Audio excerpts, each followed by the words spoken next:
this story resonates with you, please subscribe. Stories like this one take time to research and produce, and your support helps me continue bringing these experiences to light. The restaurant had white tablecloths and candles in glass cylinders. I didn't want to be there. But it was my 29th birthday and my parents had insisted. Grandpa Clarence sat at the head of the table. 83 years old, sharp as ever. My parents flanked him like sentries. My brother Marcus texted through appetizers. I work as a forensic accountant for the Treasury Department. I follow money that doesn't want to be found. Shell corporations, offshore accounts, paper trails designed to hide fraud. My family has never once asked me what I actually do. To them I'm Simone, the one with the boring job. Marcus was an entrepreneur. 3 failed startups, 2 funded by our parents. The last one collapsed, owing vendors $80,000. Dessert arrived. Grandpa cleared his throat. Simone, he said. I want you to have something.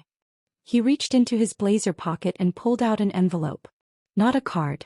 Just a plain white business envelope, slightly bent at the corner. Open it now, he said. I did. Inside was a check. Wells Fargo. Dated that day.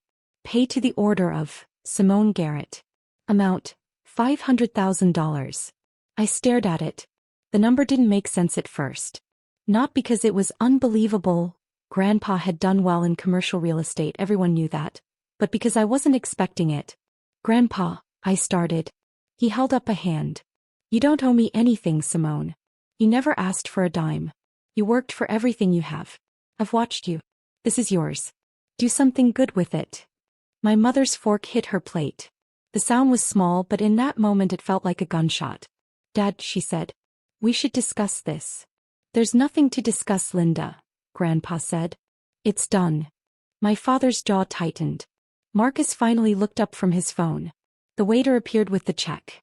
My father grabbed it, signed it without looking, and stood. We'll discuss this at home. 20 minutes later we were at my parents' house. I stood in the living room holding the envelope. My mother locked the front door behind us. Deliberate. Sit down, Simone, my father said. I stayed standing. That money, my mother began, is not just yours. Grandpa wrote my name on the check, I said. Your grandfather is old, my father said. He's not thinking clearly. Grandpa Clarence had negotiated a commercial lease revision 3 weeks ago that saved a tenant $40,000 a year. His mind was a steel trap. He knows exactly what he's doing, I said. My mother stepped closer. Do you have any idea what we spent raising you? I didn't answer. Private school, she continued. Braces. Piano lessons you quit after 6 months. Your college fund. We gave up everything to give you opportunities. I paid for college, I said quietly. I had a full academic scholarship.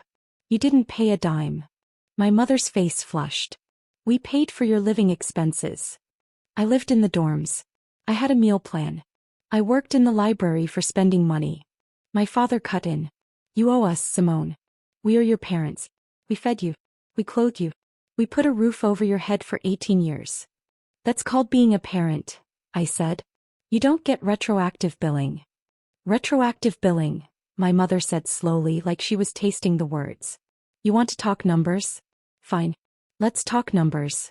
We ran them. She walked to the dining table and picked up a manila folder. Opened it. Pulled out a printed spreadsheet. 18 years of food, clothing, utilities, medical expenses, insurance premiums, educational costs, and opportunity costs. Because I could have gone back to work instead of staying home with you. Comes to $680,000. I stared at her. So actually, my father said, you still owe us $180,000. But we'll call it even if you hand over that check. The air in the room felt thick. I could hear the hum of the refrigerator in the kitchen. The distant sound of a dog barking 3 houses down. You're serious, I said. Completely, my mother said. You owe us for raising you. This covers it. My father stepped forward. We're family, Simone. Stop being selfish. I looked at the check in my hand. At my parents. At Marcus, who had the decency to look uncomfortable but said nothing. And I didn't argue.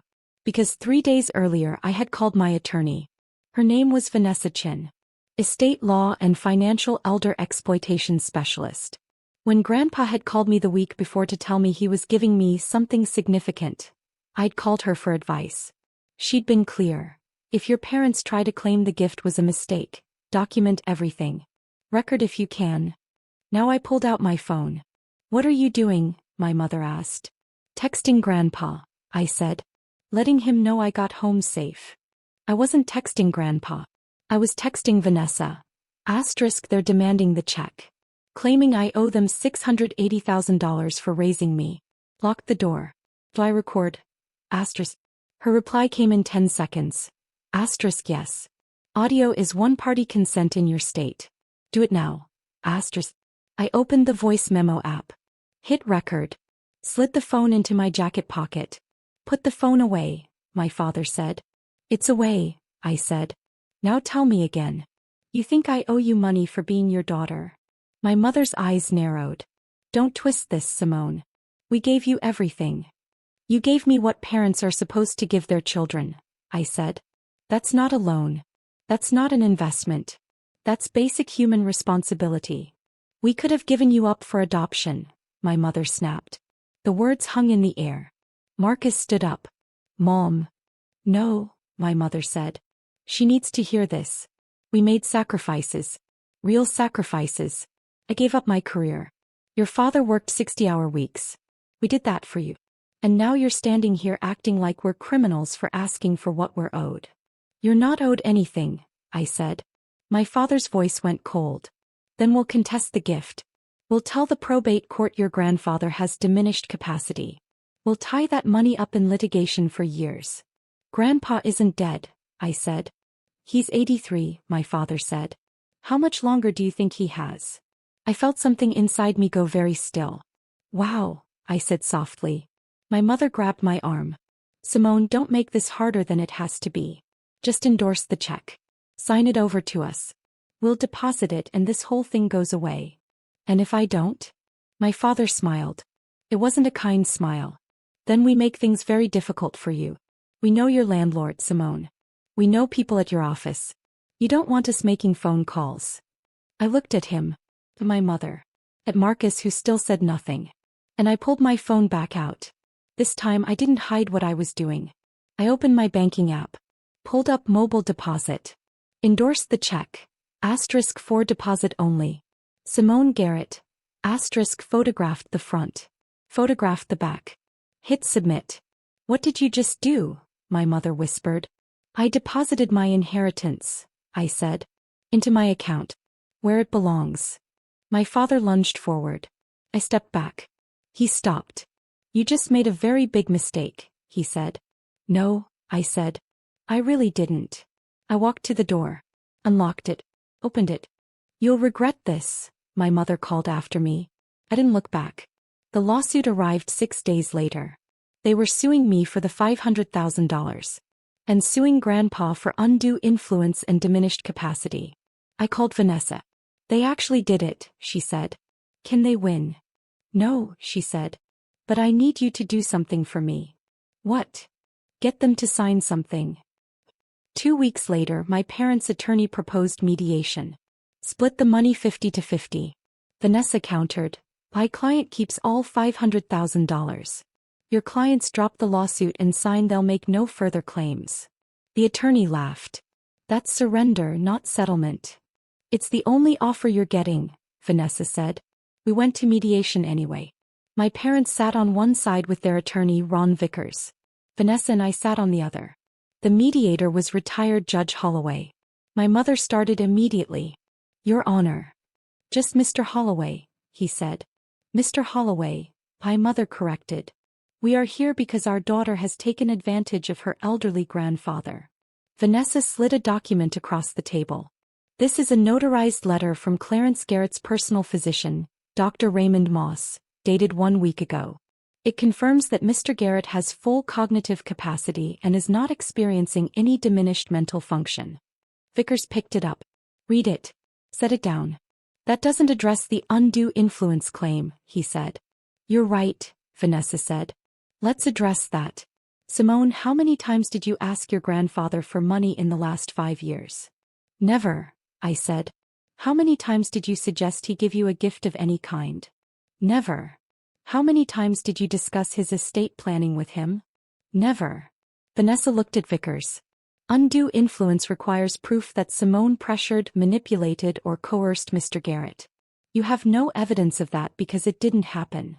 My father leaned forward. She isolated him from the family.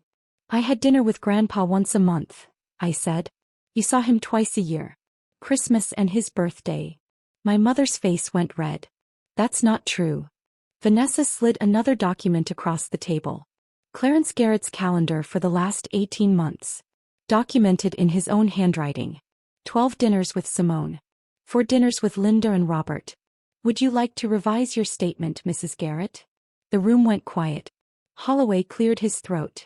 Let's move to the child-rearing expense claim. Mrs. Garrett, you're asserting that your daughter owes you $680,000 for the cost of raising her. Can you provide documentation of these expenses? My mother pushed the spreadsheet across the table. Holloway looked at it. This is a projection. Not receipts. We didn't keep receipts for 18 years of groceries, my father said.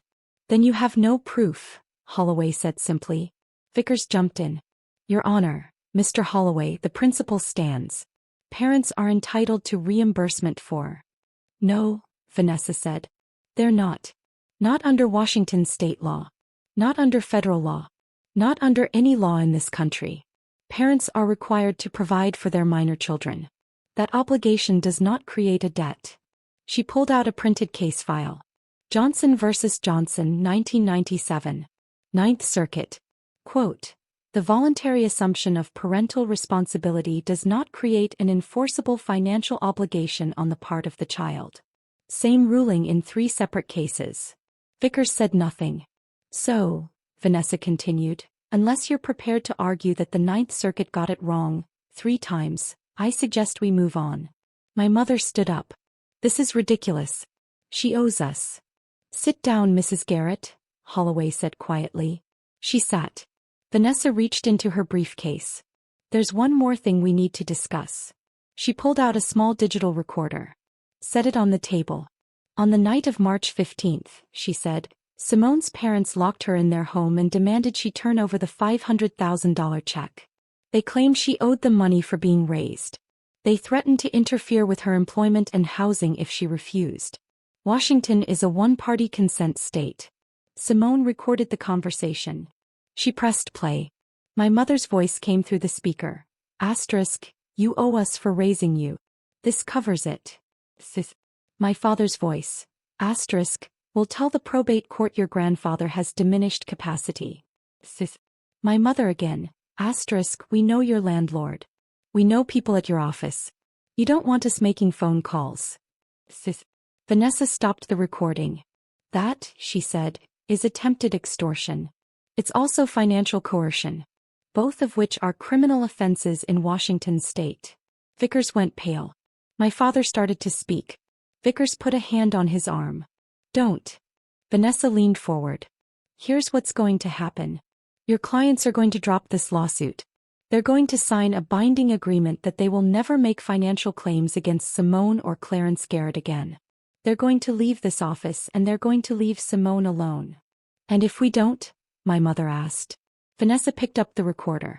Then I send this recording to the King County Prosecutor's office. And we let them decide if charges are warranted. The room was silent. Holloway looked at Vickers. Counselor, I'd advise your clients to accept the offer. Vickers looked at my parents. My father's face was stone. My mother's eyes were wet. We'll sign, Vickers said quietly. The agreement was drafted in 40 minutes. My parents signed it without looking at me once. When it was done, I stood up. Vanessa gathered her files. My mother finally spoke. You're really going to do this?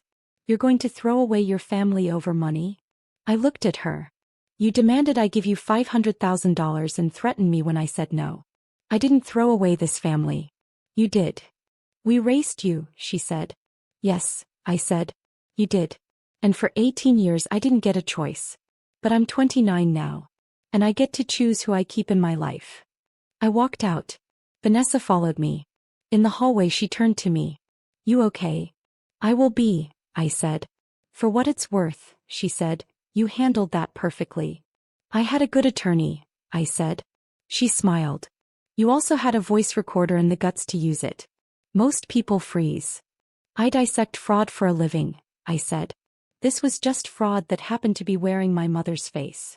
That was 4 months ago. I moved to a new apartment. Blocked my parents' numbers. Sent Marcus one text. Asterisk, if you want a relationship with me, it's your choice. But I won't discuss them. Asterisk, he never replied. Grandpa Clarence called me the day after mediation. I'm sorry, Simone. Don't be, I said. You gave me what I needed. The money. No. The proof that I was worth something to someone. The $500,000 sits in an investment account. I haven't touched it. But knowing it's there, knowing someone believed in me enough to give it with no strings, that's worth more than the number. I didn't ruin my family. I just stopped pretending we were one.